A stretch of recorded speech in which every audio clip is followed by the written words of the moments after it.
Once again good morning प्यारे बच्चों। आज हम लोग डिस्कस करने जा रहे हैं स्फीरिकल कैपेसिटर के बारे में। समझते हैं स्फीरिकल कैपेसिटर के बारे में।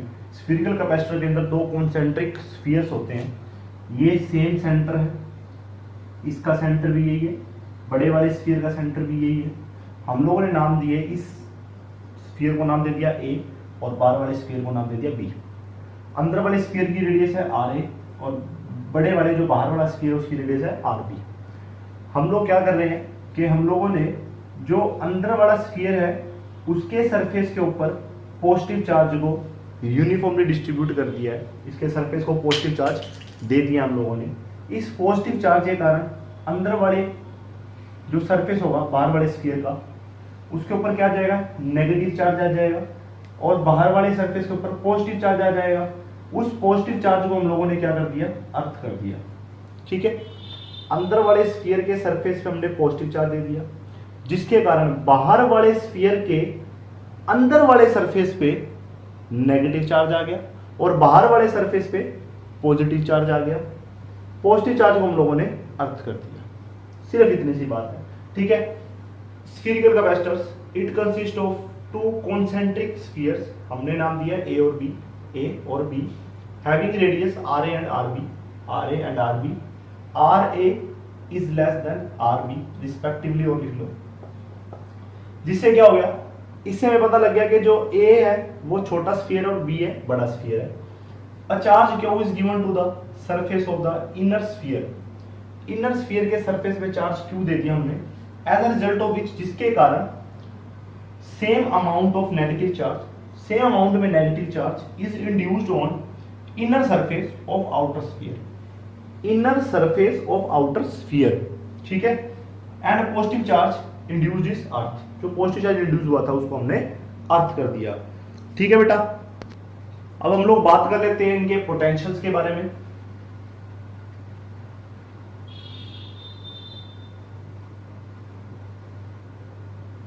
Then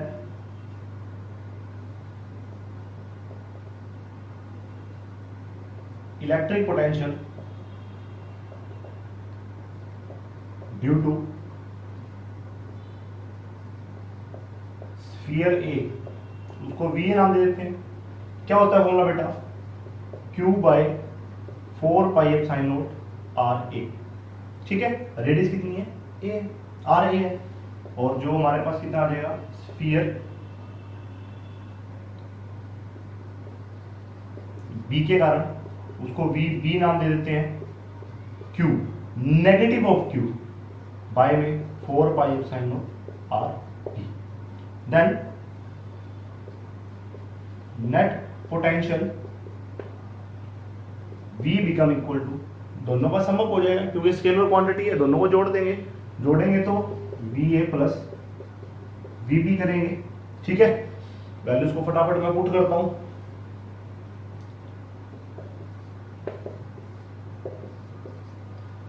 use 1 and 2 in 3, use 1 and 2 in 3, 1 और 2 को 3 में पुट कर दो। b की वैल्यू जो हमारे पास निकल कर आएगी वो आएगी Q by 4 pi epsilon not R A plus minus Q by 4 pi epsilon not R B. ठीक है बेटा, चलिए तो अब हम लोग क्या करते हैं, Q by 4 pi epsilon naught common ले लेंगे, 1 by R A minus 1 by R B कर देंगे। इसको ही फटाफट सोल्व कर ही लो। तो Q by 4 pi epsilon naught, LCM ले लेंगे R B minus R A divide by R A R B. ठीक है बेटा, चलिए तो ये हुई हमारे पास बात। हमें फाइंड आउट करनी है electric capacitance. By definition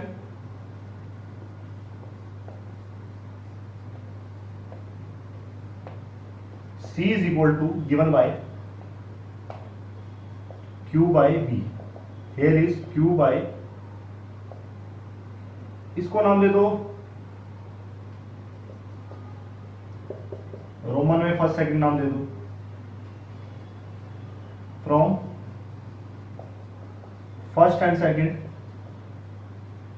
C is equal to Q by 4 pi epsilon naught RA RB और RB माइनस RA, यही है ना, ठीक है, ऐसा ही तो है, कैंसल आउट हो जाएगा और ये ऊपर चला जाएगा, तो हमारे पास जो वैल्यू निकल कर आएगी मैं यहां लिख देता हूं।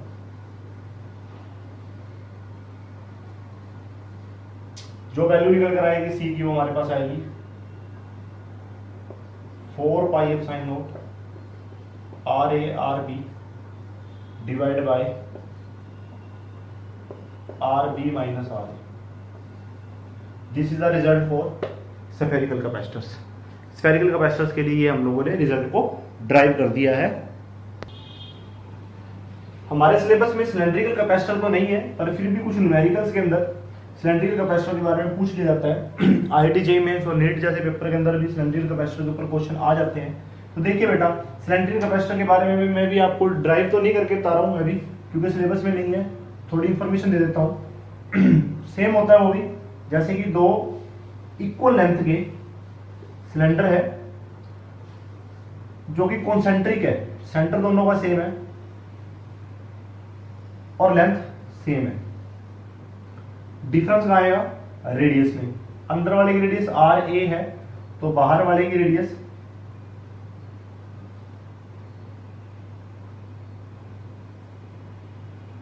RB हो जाएगी, ठीक है। लेंथ कितनी दी हुई है?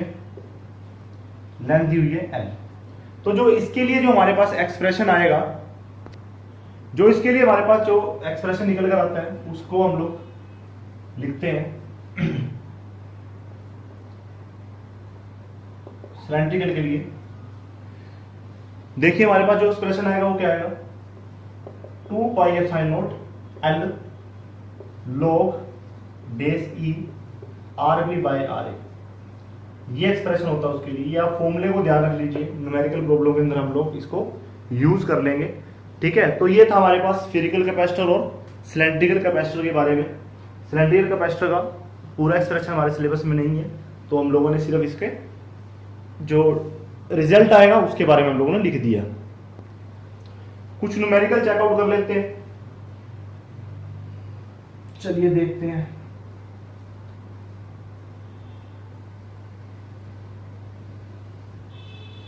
जो स्फेरिकल कैपेसिटर था उसके लिए हमारे पास एक्सप्रेशन क्या आया था? 4 pi epsilon naught RA RB divide by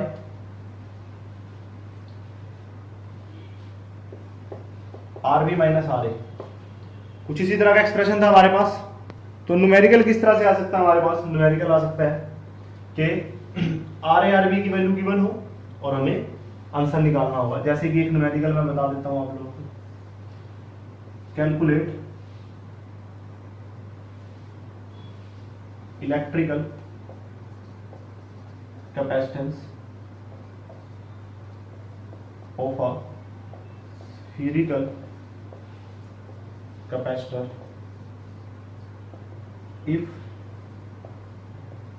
radius of inner and outer sphere are 10 micrometer and 20 micrometer respectively, ठीक है। तो वैल्यू को पुट कर देंगे, सिर्फ हमें गिवन है सारा कुछ, तो हम लोग क्या करेंगे? देखिए 1 बाय 4 पाई एप्सिलॉन की वैल्यू कितनी होती है? 9 × 10⁻9। तो अगर इसको ऊपर ले जाऊंगा इसको नीचे, तो मेरे पास कितना आ जाएगा? 1 by 9 × 10⁻9। RA is given as 10 micrometre और RB is given as 20 micrometre. RA minus RB, तो 10 माइक्रोमीटर ही बचा। 20 में से 10 जाएगा तो 10 माइक्रोमीटर कैंसल आउट हो गया। हमारे पास जो रिजल्ट बचकर आया है वो बचकर आया है 20/9 और 10⁻4 कितनी होगी? -15, ठीक है। तो ये करीबन 2 0.2 और 10⁻⁻15 कूलम पर वोल्ट, ये हमारे पास आ जाएगा रिजल्ट। ठीक है, तो ये तो वो एक तरह का न्यूमेरिकल। और भी न्यूमेरिकल देख लीजिए। न्यूमेरिकल हमसे इस तरह से भी पूछा जा सकता है, कैसे? Calculate radius of outer sphere of parallel plate of spherical capacitor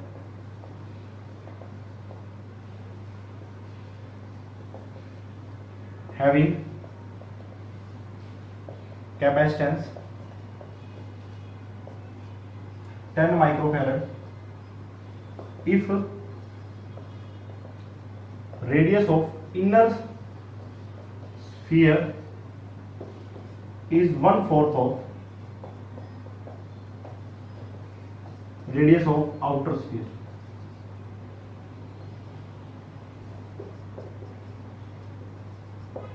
ठीक है, तो क्वेश्चन से कभी भी नहीं घबराना है। ठीक है, हम लोगों को सिर्फ जो कॉन्सेप्ट है, कॉन्सेप्ट को पकड़ के रखना है। ठीक है, गिवन लिख लेते हैं। सबसे पहले गिवन क्या है? कैपेसिटेंस प्रोवाइड कर दी है